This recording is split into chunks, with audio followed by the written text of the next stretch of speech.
May I now also take the pleasure and honor of welcoming Ms. Sudha Acharya to be a part of the panel discussion.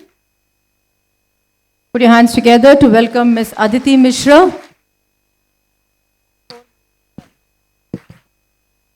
Ladies and gentlemen, please take your seats. May I now take the pleasure of welcoming Dr. Amita Mullavatal, who is going to be the moderator for this session. First panel talk. While you take your seats, may I take the pleasure of introducing your profiles once again to the audience. I would take the pleasure of introducing you, ma'am. You've been my favorite. Dr. Amita Mullavatal, once again. Put your hands together for the firebrand, for the lady with the voice, the gift of the gab, Chairperson, Executive Director, Education, Innovations and Training, DLF Foundation Schools and Scholarship Programs. Dr. Amita, former Chairperson of the National Progressive Schools Conference, former Principal of Springdale Schools, New Delhi. I enjoyed your gift at speaking, the gift of gab that you had, the repertoire in terms of your poetry, overall your energy levels, ma'am. She is the recipient of the prestigious National Teachers Award 2005 from Dr. APJ Abdul Kalam, the Endeavour Award from the Australian government for her work in the area of Asia literacy, along with innumerable awards nationally and internationally. Ma'am is the Chairperson, Global Inclusive Education Network, and she is a former member of the panel of experts at the Oslo Coalition at the Nobel Institute. Please put your hands together in welcoming the first moderator for the panel discussion. I now take the pleasure of introducing Dr. Madhav Deo Saraswat, Principal, Hyderabad Public School, Begumpet, Hyderabad. Dr. Saraswat's expertise across teaching, academic administration, team building, and community development runs across many years. 30 years of experience, Dr. Saraswat has served in various notable positions: the CEO of the Sapkal Knowledge Hub, the founder principal of the Orchid International School, Nasik, 16 years as a teacher and housemaster at the Doon School, Dehradun, principal at the Sindhya School, Gwalior, and now the principal of the prestigious Hyderabad Public School, Begumpet, Hyderabad. Put your hands together to welcome Dr. Madhav Deo Saraswat. I take the pleasure in welcoming Ms. Aditi Mishra, career educator since nearly 4 decades, alumnus of DPS R.K. Puram and Lady Shri Ram College. She's worked at several DPSs, R.K. Puram, Vasant Kunj, Dubai, and now heads the DPS Gurgaon since 2001. She's also the director of 3 schools that follows the national and the IB curriculum, a Karma Veer Chakra awardee. She has received the Maharatna Award from Congo in 2019, ambassador also for the British Council. She has received the Teachers Award from CBSE, the largest national education board in India, and has been the master trainer for CBSE. She is currently the vice chairperson of the MPSE, a body of progressive school principals. Honored to have you here, ma'am. May I now take the pleasure of introducing Ms. Sudha Acharya, presently working as Principal ITL Public School with more than 25 years of progressive experience and accomplishments to her forte. In her role as a principal, she has expertise in curriculum design, technology-based educational development, multi-criteria assessment and evaluation, multidisciplinary approach towards academia and curricular activities. Her rich exposure to the IB, Cambridge, and CBSE curricula has empowered her with a diverse and innovative approach as an academic leader. She is associated with CBSE as a master trainer, counselor, and involved in curriculum designing. She is a recipient of the Global Human Rights Protection Award given by the Indian Institute of Human Rights. Put your hands together, girls and boys. National Human Resource Optimization Award given during the 33rd World Management Congress. A pleasure and honor to have all of you, ladies and gentlemen, on the stage for the first panel discussion. 5 minutes. So bad enough that my child can't read or write. But do I stop worrying there? Why don't I worry that my child can't paint, can't meditate, can't breathe, can't relax, can't cope with envy, anger, aggression, doesn't understand how to express love and tenderness? If none of these can be felt by my child, and if education that he's having is not for his or her sanity, survival, and health, but only for employability, then who is this education serving? I think therein lies the question of failures and successes. Having said that, I would like to just say that the topic is who's failing, students or systems. Sometimes I think it's neither. I think, have we failed? Have we failed them as teachers? That worries me a lot because I think that when I was young, the textbooks were dull. They were just black and white. There were no illustrations. They were thick. They were heavy. And this was over 50 years ago, over 60 years ago. But yet, there were some people who walked into a room and created magic and brought something out of those textbooks. So I think we have to really relook and rethink when we talk about failure and successes. And we can't just pinpoint it's a student or it's society or it's a system. I think all of us make up that the holistic aspect of what education is. So on that note, I'd like to say that basically when I was looking at certain figures and data, I realized that in the 1800s, the literacy in India was only 3%. By the 40s, it came about 16%. By 2011, the literacy levels were about, say, 65%. And today, 315 million people, students, are being educated and are supposedly literate. And as far as our social capital is concerned, we stand very well in the world, but as far as our social capital is concerned, I realized that from 142, we've fallen to 99. So what is all this about? So on that note, I'm going to ask a question. And the first question I'm going to ask is of Sudha. And I'm going to ask her that, we've known for years that maybe a system is supposedly failing. But why isn't there collective outrage about it? Why are we so quiet about it? Are there some policies, apart from the fact that, yes, we're talking about a policy today, but what are these grassroots policies that we should bring about? And how do we take that forward to create successful systems? Sudha, please. I'll just focus on policy right from the beginning. I won't go too backward, but maybe from pandemic onwards. You spoke about literacy rate.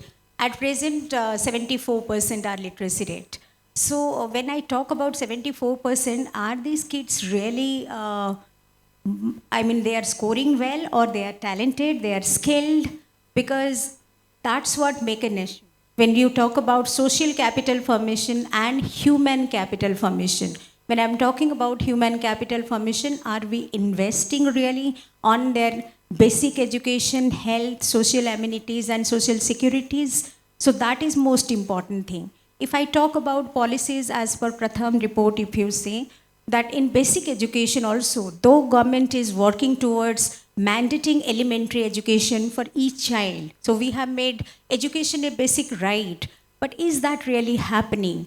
If we see our policy, like the no detention policy, which is till now it is continuing, and most of the states it is still continuing.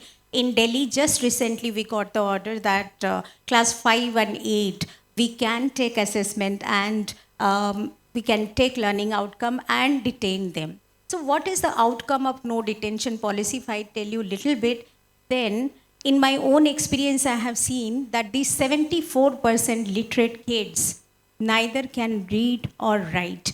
Class 5 children are not able to read class 2 books. Basic mathematical operations they are not able to do. This is a fallacy of policy. I know so many kids coming from UP. I was just in the morning mentioning you about few places where they're coming, and if you ask them that how far you have studied, they'll say class 9th.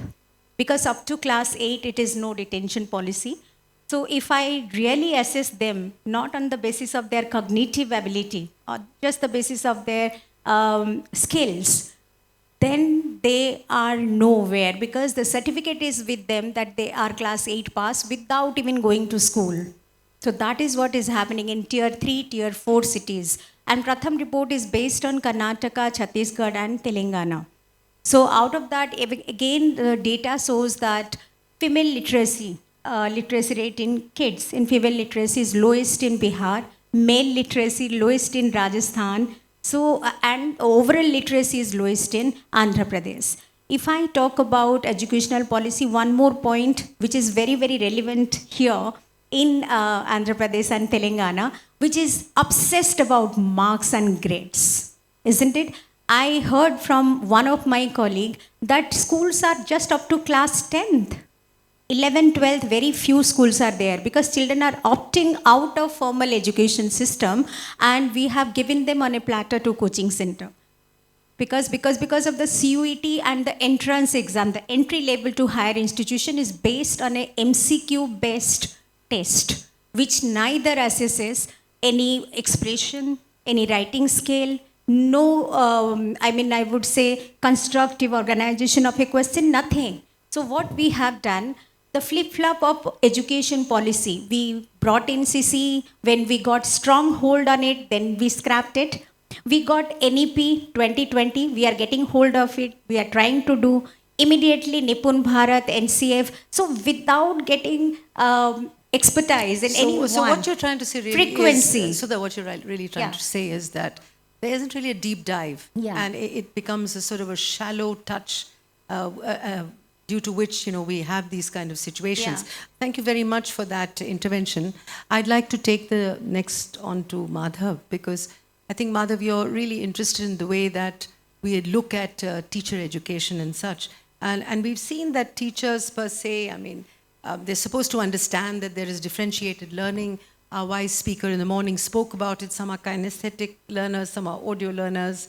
You have visual learners. So, Madhav, I'd like to ask you that education systems across the world are increasingly being used to judge the worth of individuals. So has education in general been reduced to the level of teaching for testing? Madhav. Before I answer that question, ma'am, with your permission, I would like to make a disclaimer. This disclaimer is that 1987 I started teaching, and the minute I entered the classroom, I knew everything. And I knew that I had the touch of magic. I will go inside the classroom, and whatever I will say will get inscribed, and students will be enlightened. And the more I am growing, the more confused I am getting, because I have not been able to teach anyone till date. So, and I'm in a state of deep confusion right now for two reasons. One, that I have not been able to understand that whom was I competent to be a teacher? Was I actually teaching? And now with surge of so much of information around the world, there is so much of data and so much of knowledge, and I don't have the competence to understand and comprehend that. So whatever I say, please take it that with a pinch of salt, and forgive me for my lack of understanding and lack of knowledge. So that's the disclaimer, ma'am, from my side. Now, it is true, unfortunately, I can just give you my personal example. So I have just one child, and she tells me with a lot of conviction that, Papa, you love me. And I tell her that I don't know, beta, whether I love you or I love your goodness. I will only get to know whether I love you or not when the entire world will be standing against you, and Papa will have the courage and that love to stand beside you and tell you, beta, I love you. That's the most unfortunate part of being human being. That, in every aspect, I just want this feeling. It's emotional, it's personal, but I would request all of you to translate this feeling in testing the human beings, forget the students. So actually testing in everything has become as a trademark of human beings.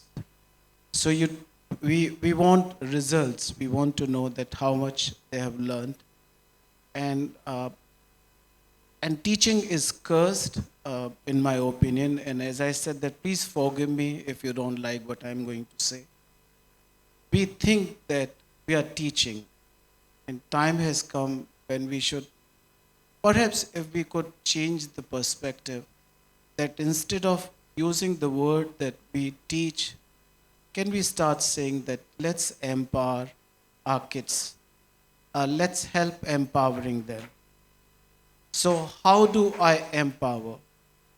There are three main components in my understanding. There could be a lot more, but three I have been able to understand and I can speak with conviction. One is the skill set, another is processes, and third is watermarks, the value system. So if you understand who I am, you respect me that I am born with certain strengths and weaknesses, and these strengths and weaknesses are dynamic, and then you help me to empower and leave me alone. If we could do that, perhaps, ma'am, we will be able to address this relationship. Thank you so much, Madhav. I really like the meaningful way in which you answered that question. And I'm sure you saw it with the kind of applause that you've received. So I keep thinking of Percy Bysshe Shelley, sincerest laughter with some pain is wrought. Our sweetest songs are those that tell of saddest thought. And so on that note, Aditi, the saddest thought is assessment. And so, you've always thought of, the purpose, the power, the passion of good education. How do you think, we've had this marvelous presentation just before us about assessment, but I've always been fascinated by how you look at assessment. So what is your idea on the significance of assessment in this purpose of learning? Thank you so much, Amita, for the question. I think this is a question that besieges all of us. Why do we assess? I love to teach. I hate to test. I love to talk to the children. I hate it when I have to see their copies. Why? All of us need to ask that. Is it a reflection of what we are teaching? Yes? When you see 5 wrong answers out of 30, say, did I teach that? Maine kab padhaya tha ye? Those questions come up. But to be on a very pragmatic note, Amita, the purpose of education, in my opinion, and I think many teachers will share that with me, is to refine the child, to bring out the best in him or her. And like one of the speakers said, nobody will remember when you learnt about magnetism or when you learnt about profit and loss and ratios and the first war of independence. You will remember the nicer things. You will remember an annual day where you were center stage. Or you were not center stage, you were a tree. Because you didn't know how to sing or dance, teacher had to put you on stage, she made you a tree. And when you went home, your mother said that you were the best tree, you were moving at the right times, and therefore, it was a lovely show for me. So, for me, that is the purpose of education. When a child comes into school, he or she should look forward to the day, not be filled with dread ki, oh God, aaj to test hai. So, what are we doing wrong? I went to school, I went to DPS, and it was a rigorous system, but I loved school. I cried all through 1978 and 79 because I knew I was leaving school. Because that was the kind of feeling I had. Why are children losing that feeling? Why has the dread of testing come in? Are we teaching to the test only? Are we making teaching more authentic, more reliable, more fun-filled, more joyful, more experiential? Everything which the NEP is talking about. And everybody keeps harping on the 4 C's about, creativity, critical thinking, collaboration, and communication. Why? There are a million more C's. And for me, the 2 most which have come up now, post-pandemic, are compassion and courage.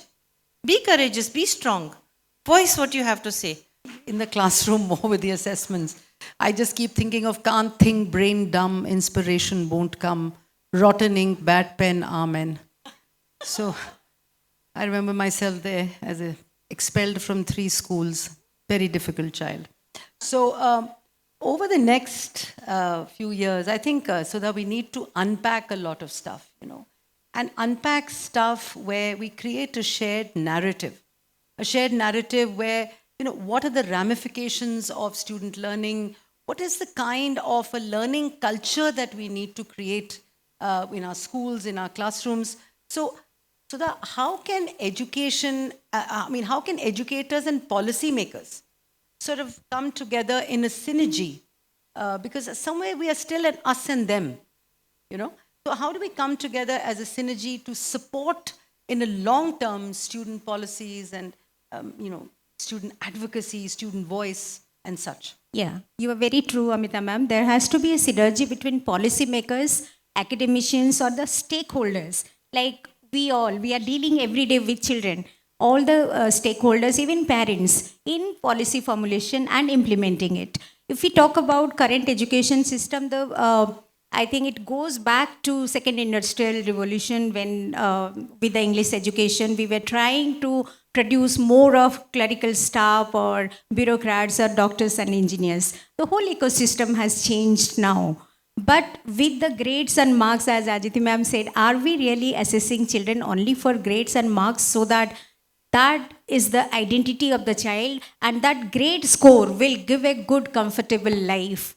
I mean, getting a job in the market. I always say that you may score 99%, as many 100%ers reflect 100% failure of our education system, that I believe. So you see that in English subject 100 marks, sociology 100 marks. In sociology is a subject, English is a subject, Amita ma'am, you have dealt with that. It's so subjective. I mean, you have your own judgment, your own analysis, your own predicament, and then how do you score 100 there? So that is the system we have to deal with, and we are a part of it. So a lot of orientation, lot of brainstorming is required, and at the policy making stage, are we really involved in the policy making? Are the political leadership, if we see the present one, like I told you from CC, we have come to NEP where we are talking about multidimensionally or integrated learning, a 360-degree assessment, holistic assessment, where teacher, parent, self assessment is important, isn't it? But when I am mentoring KV schools, all the KV schools, when I mentored, they said 62 students in our class. And with the transfer system, every teacher, the mother teacher who is getting trained to implement holistic progress card system, within 6 months he gets transferred. So the whole training goes in vain. So they find it very difficult. So are the whole system really in sync so that any policy is coming, how it can be implemented in the best possible way? And the education system, are we really aware about I'm not saying we are teaching only for job market, but the ecosystem has to be market friendly, and we are really nurturing morally, socially responsible, ethical citizens who will productively contribute towards nation building. So are we really preparing them for that future requirement just by giving them technical degrees? Like here it is all the parent garden angels, those who think that 95% and a degree in engineering and sending their children to US for MS degree, that's the end. Are we really creating those kind of citizens who will contribute towards our country? So here, ma'am, you'll be surprised to find out one state where after class 10th, you rarely see any school up to class 12. How this culture has come? Is it a culture of learning or culture of scoring only? Because the stress is on score only, marks only. So after class 10th, you go to the schools where learning doesn't take place, where coaching happens. So you crack one entrance exam, you don't gain knowledge. So the new system, even the UGC CUET, if a child after science not doing well wants to shift to sociology, she or he has to appear in physics, chemistry, maths, where the child was really struggling, to prove her or his ability to get into admission in sociology. So that's very interesting that you were saying this, because I think just at lunch, Manojji was there with me, and we were just saying that what a complex system India is in terms of education. And we see that, and you've said some very meaningful things, because we've seen that maybe we have something like 14,000 teacher training institutions, but we have less than 12% of teachers who are trained. And so it's a very problematic, but then I still think there's a lot of interesting churning going around, and I call it a challenge rather than a problem. So on that note, thank you for that. On that note, I'd like to ask Madhav that is the absence, Madhav, of prepared and gifted instructors one of the more serious issues tormenting us today? Or other than that, do you think there's another additional trouble with the fact that there are many teachers who have non-scholarly responsibilities which take away the concentration from instruction. And has this damaged the teaching ecosystem? What is your thoughts on that? It is sort of a reality, ma'am. But how I look at it from teachers' perspective that, and from administrators' perspective, that teachers somehow fail to relate with the children. And when they fail to relate with the child, they also fail to understand the child. And if I have not understood my child, then how I can teach, which I say, how I can empower them. More than being gifted, because there could be a certain percentage of super dynamic, gifted, extraordinary teachers. But schools and society is run by committed, meritorious young men and women. So if there is a commitment, there is a desire to learn and work hard, relate with the kids, then there is a possibility to change the face of education.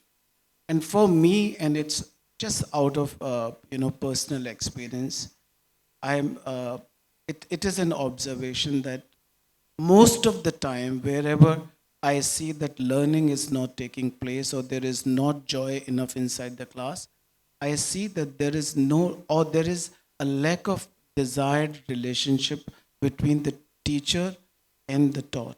So if somehow we could address that, perhaps a lot of things could be addressed by one correction or modification. I don't know the exact word. That is one. Another is that I have seen that even society doesn't relate well with the teachers. So this lack of respect, that lack of self-esteem also works as a hindrance between because in building a healthy relationship with the society at large.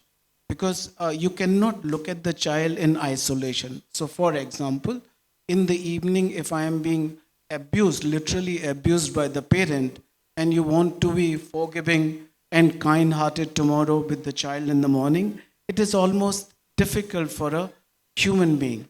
So there are different ways to look at it, ma'am. But for me, it is how you relate with your child and how well you can understand the child. Several of these issues could be addressed with them. Absolutely. I think when you talk about impact, that's what that what comes up in mind. So education systems, Aditi, across the world are being used to sort of judge children and judge individuals, and the certification is what it's all about. And in fact, an individual's complete worth and capability is judged by these certificates, which are basically 3-hour examinations. You may have had a bad hair day, but you're judged. So I want to ask you, Aditi, there's a lot of debate around assessment nowadays. Is there something is there a near perfect assessment you can think of? And how can we improve this? How can we improve these systems? Thank you. I think we need to learn from each other. And a lot is said about the number of children in class. Everybody worries about the number of children, yes? There was this pretty young lady who said we have a class of 40, 41, right? I don't see it as a problem, honestly.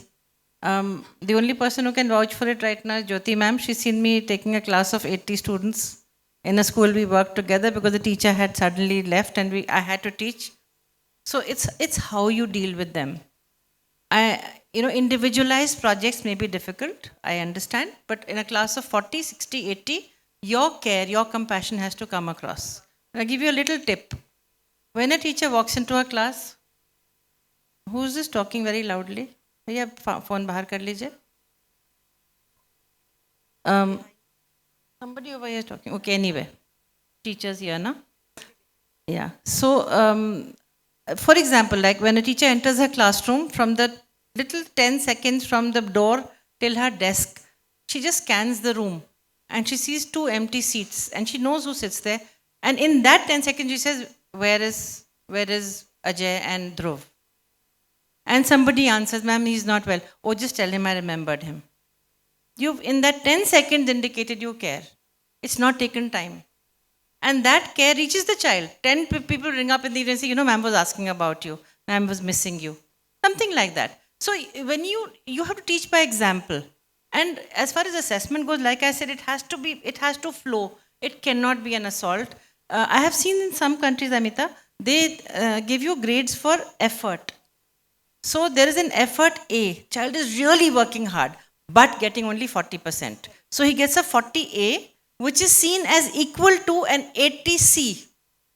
Because effort nahi hai. Child may be gifted and is getting 80% marks. So somewhere the effort has to be matched with the mark.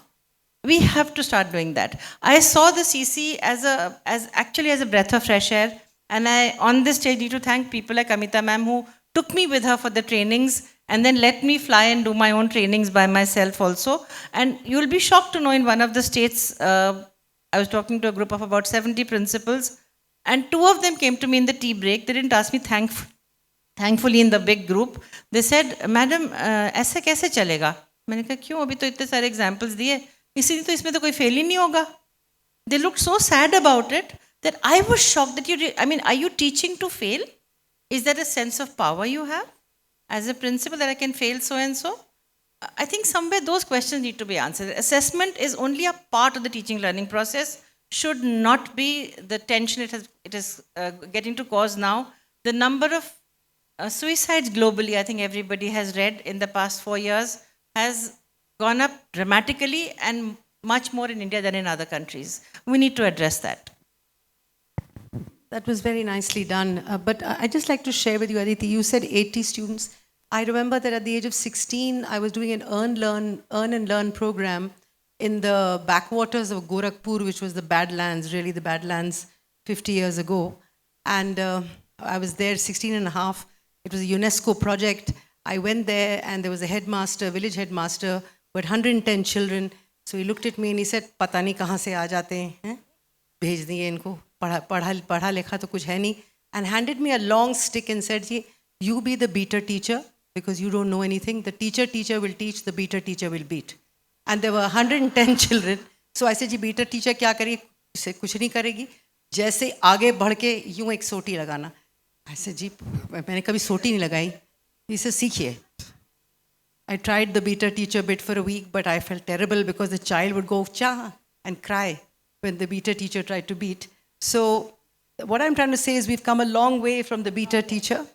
But what I want to say here now to Sudha is that, I think there should be some self-regulatory models for both government schools and private schools. And we have to be very careful of creating ghettos of excellence at one time and deprived communities on the other. This is what worries me about my country, that because there is so many disparities. So how do you look at this, this level field? Yeah. Today, I know all of you must be experiencing our classroom is very, very diverse. We get children from all backgrounds, so different socio-economic, cultural background, geographical identity, maybe gender identity. So all these children, when they come to us, are we really taking care of the need of each child? And I was just going through some research paper, which has very dismal report of saying that the social fabric is also affecting the academic outcome in our country. How we perceive things. Like I was discussing with you, in one of the state, a few years ago, all of you must have heard this in national news, that one girl topped CBSE or state board, I think, and with a huge mark, 98% or something. So when the media people asked her, "What did you study in political science?" She said, "Khana kaise banate hain." So you remember? And then the father of the girl said that, "मैंने तो headmaster को बोलाया था कि बेटी की शादी होगी, अगर पास कर जाएगी तो थोड़ा सा अच्छा लड़का मिल जाएगा." So to get married, to get some success, school pass out is very, very required. So मैं headmaster को request करके आया था, मैंने थोड़ी बोला था कि इसको topper बना दो. So that is the system. Similarly, 40% in UP, the children, they missed out. They are out of formal education system, ma'am. We were studying 9th and 11th. They are failing in exam because up to 8 it is no detention policy. So after that, where are they going? The number of candidates appearing in 10th and 12th are going down. And then when asked the state government, it was in report only, Pratham report only, the state government answered that now हम जो cheating करते थे ना उसके ऊपर बहुत सख्त हो गए हैं. So our control policy is so strong, बच्चे एग्जाम ही नहीं दे रहे हैं. Is it believable that earlier children were cheating and it was maybe state driven or something, so that these children who are very poor at least having some degree or marks to their credit without learning anything, so that they can earn some social status, maybe some manual work or something like that. So that is also affecting. Like in the beginning you said social capital. So if we see our education budget, 6%, we are not even able to spend 4% of our budget. So that is most important. So if are we investing enough? Are we inviting industry? Are we treating education as an industry? Like we are now talking about agriculture and industry. So there is a major discrepancy between public school and private school, So as you say. what you're actually, I think you're so correct about the way we need to address these disparities. So thank you for that.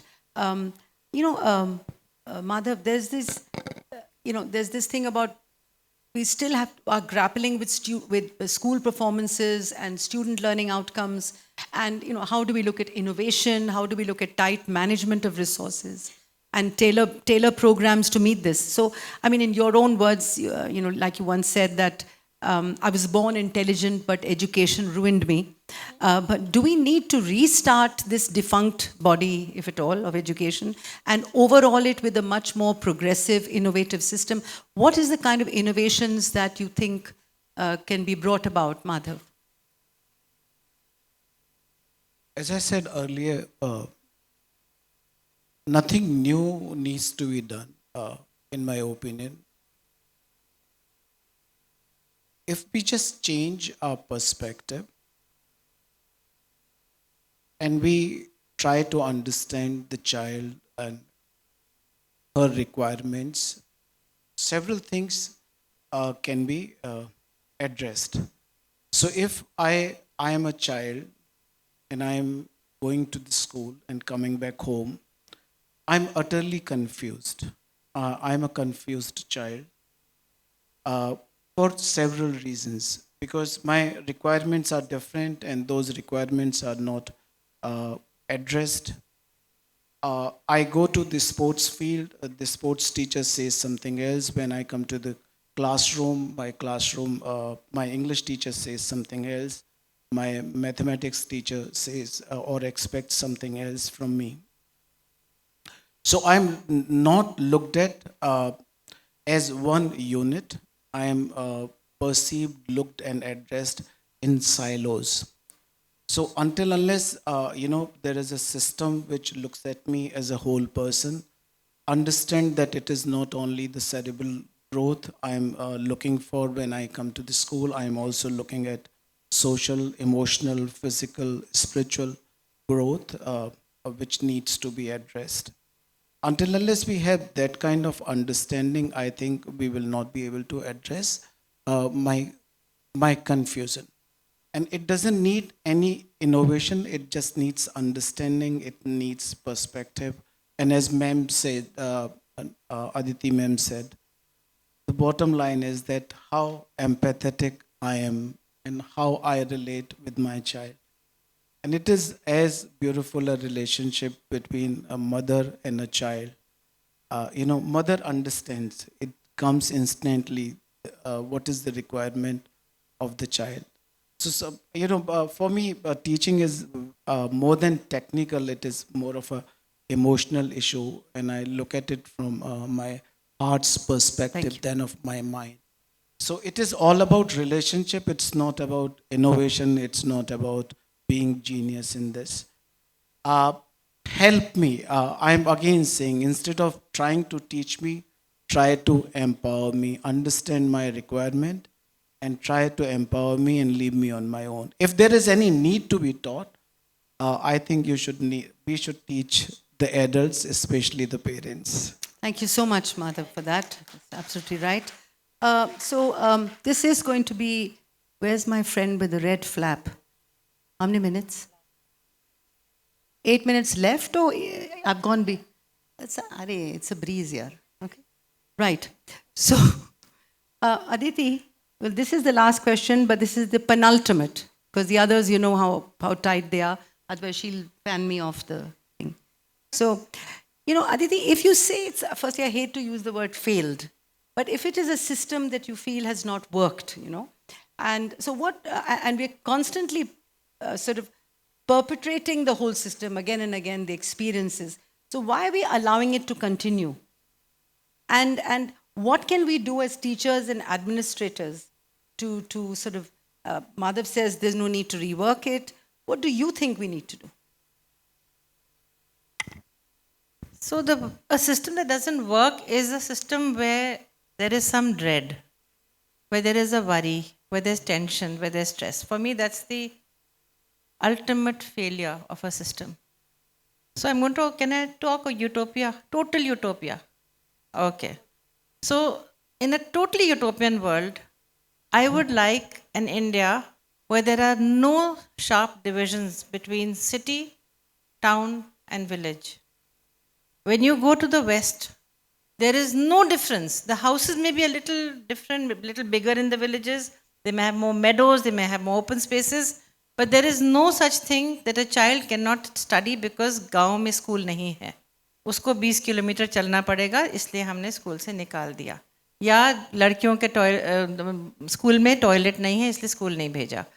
Is it possible that a body is made to equalize education for all the children of India, where we all know that all corporates have to give CSR funds? We don't know where those CSR funds go. We are told, little 4 shrubs are hanging there and they saying supported by so-and-so company. It's a company that earns crores.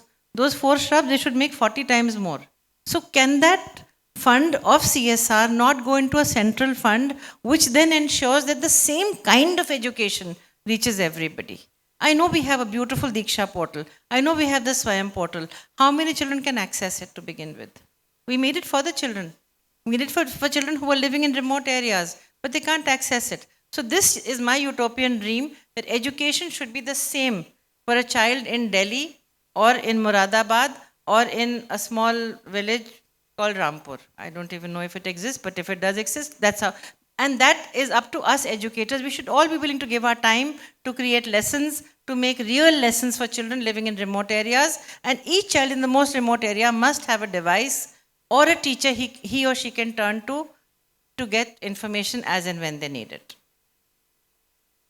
Thank you so much for that. And I think that really sort of holistically brings out a very beautiful picture of moving from the intimate to the ultimate, from the local to the global, and sort of make a perfect world for the children of our beautiful country. Now, briefly, how much time? Briefly, in 30 seconds each, not 35, 30. In 30 seconds each, if each one of you could just leave behind one thought that we could take back into our classroom and, sort of rethink of it, re-look at it, work for it with our children. So Sudha, 30 seconds. So I'll just talk about the assessment which Aditi ma'am spoke about. Let's just develop the proper positive mindset, skill set, as you say, heart set. I'm very fascinated with that heart set, what you said. So the amalgamation of maybe head, heart, hands, what we say, we prepare those kind of children, and a uniform teaching learning practice. Why there is so much competition? Because very few reputed or renowned educational institutions for which long-term competition is going on there. So in, as you said, in UK or USA, there is no competition between private and public school, as they say. All the government schools are equally empowered with all the logistic, with teaching, learning, resources, everything, 27 which is seconds. lacking. Which is lacking in our country. 3 seconds. So, yeah. So that's what I'm saying, that the teaching learning practice has to change. As a teacher, just don't teach for marks or creating good examinees. 30 Try seconds. to create good citizens. Thank you so much, Sudha. Madhav, 30 seconds, briefly, please. I have come to realize that instead of teaching or giving them as much as possible, try to understand that how much is enough for them. Give them only that enough and then leave them free. Thank you so much, Madhav. That was just 20 seconds, Madhav. I think keep following the pattern. I'll take 10 seconds. This is the magic mantra, and it has held me in good stead for 40 years. Treat every child in your class as your own biological child. There'll be no problems. I'm sorry, I'm going to take 40 seconds because I'm the moderator. All I want to tell you is, which I say it at the end of most of my programs, is that just remember, take back this mantra back with you. Are you ready for the mantra? All ready? Sit up. Ready? Take this back into your classrooms and start, okay? Unity. Come on. Unity. Diversity. Empowerment. And peace. That's all we need. Unity. Diversity. Empowerment. And peace.